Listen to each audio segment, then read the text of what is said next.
Hello, and welcome to this presentation. My name is Olivia Thronson, and I am a master's student in music education at the University of Florida. My presentation today is on the effects of familial music engagement on children's pitch matching abilities. There are a variety of factors that can potentially play into why some students are able to match pitch and why others are not. We know through many studies, that we'll talk about later, that pitch matching can be affected by vocal models in the classroom. What does this mean for outside the classroom? Can pitch matching abilities in children be affected by music experienced anywhere? In movies or video games? On the radio? Or at home when their older brother is blasting death metal from his room because mom says he's going through a phase?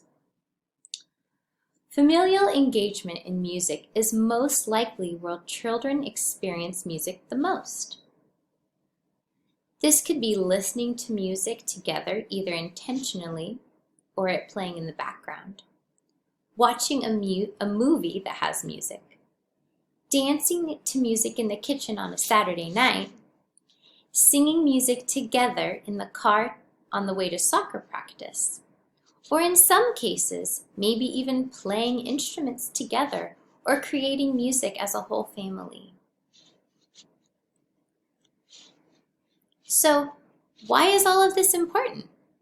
It's one thing to find out if and how much families experience and engage in music with their children. But why does this information matter? If we have data that can show if there is a correlation in students' abilities to match pitch and their musical experiences at home, we can then share this information with families as an encouragement to share music with their children with real-life evidence of how it can improve their children's musical abilities. And besides all of this, sharing music with your family can be fun! Now, let's look at some of the literature that surrounds pitch matching, assessments, and vocal models. There are many variables that may affect students' ability to match pitch, which is why there has been a lot of research done on this topic. In 2006, Hale developed a study that asked how a child's attitude towards their singing voice and interest in music class may affect their ability to match pitch. Hale found that, in general, children who felt more confident and had a positive attitude about their singing voice and participation in music class performed higher in a pitch matching assessment. In this same study, Hale also looked at how gender may play a part and found that, in this particular study, girls showed a more positive attitude toward their singing voice and thus outperformed boys in the same assessment. Other studies, though, for example, Cooper's 1995 study, showed no correlation between gender and pitch matching abilities. An early study by Geringer found that age may play a part in students' pitch matching abilities. When it comes to assessing pitch matching, a lot of research has been done on types of assessment, what works for assessment, and variables that may affect performance. Nichols found that students performed better on pitch matching assessments both when they were in a small group versus a solo performance, and when echoing shorter patterns or single notes versus longer patterns. Newell's research showed that singing activities paired with movement right before a pitch matching assessment could improve students' performance on that assessment, particularly movements that used fluid arm movements versus short, steady beat movements.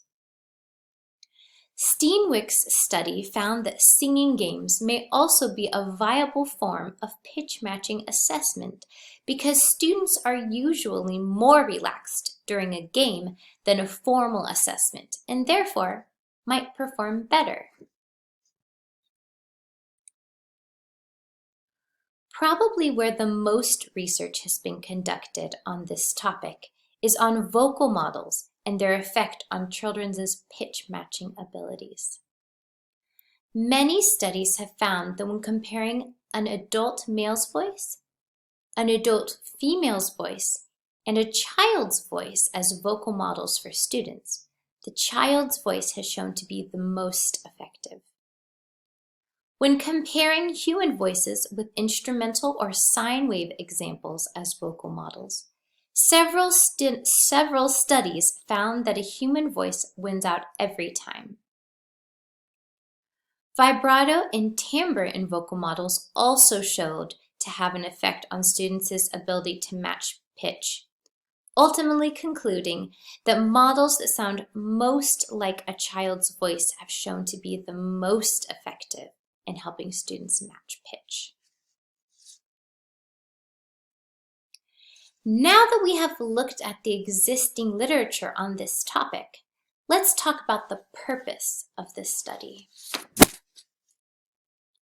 The purpose of this study is to find out if there is a correlation between the amount of time families engage in and experience music and their children's pitch matching abilities.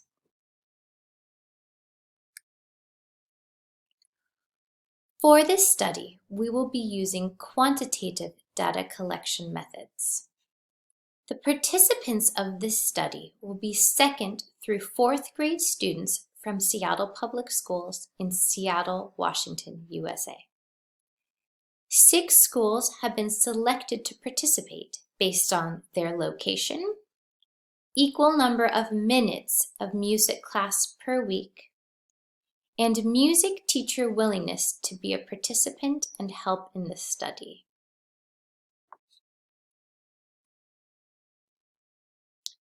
One class from 2nd, 3rd, and 4th grade at each school will be selected to participate. Families of these students will participate in a questionnaire regarding at-home music experiences and familial music engagement. Students from the participating classes will also be assessed by their music teacher, echoing short so-me patterns from A4 to F4. Students will be recorded and their assessment analyzed using a tuning app called On Pitch. The data from the family questionnaire and the student assessment will first be analyzed on their own, then paired with one another and analyzed using multivariate correlation formulas.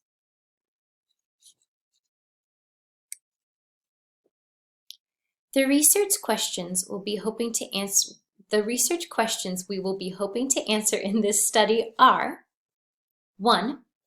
Does the amount of time children spend engaging in music with their families affect their ability to match pitch? And 2, are there certain music-related activities that children may engage in with families that improve their pitch matching abilities?